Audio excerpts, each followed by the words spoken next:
నేటి నుంచి ఈవీఎంల పరిశీలన. ఈవీఎంల్లో అవకతవకలపై ఈసీకి ఫిర్యాదు చేసిన బాలినేని.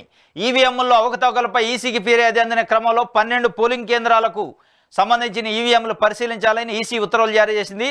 సార్వత్రిక ఎన్నికల్లో ఈవీఎంల్లో అవకతవకలపై ఒంగోలు మాజీ ఎమ్మెల్యే, మాజీ మంత్రి బాలినేని శ్రీనివాసరెడ్డి ఈసీకి ఫిర్యాదు చేసిన విషయం తెలిసిందే.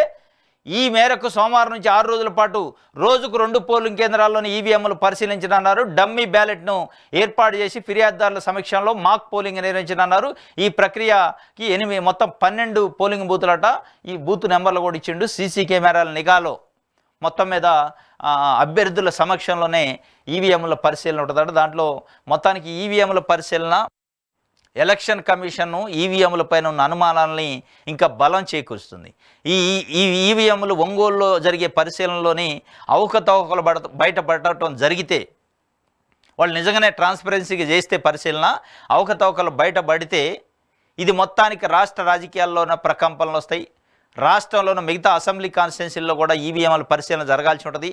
మొత్తం గడిచిన ఎలక్షన్స్లో చంద్రబాబు నాయుడు గారు గెలిచిన ఎలక్షన్లో ఆ ఎలక్షన్ ప్రక్రియ, ఎలక్షన్ ఫలితాలే ప్రశ్నార్థకం అయ్యే పరిస్థితుంది.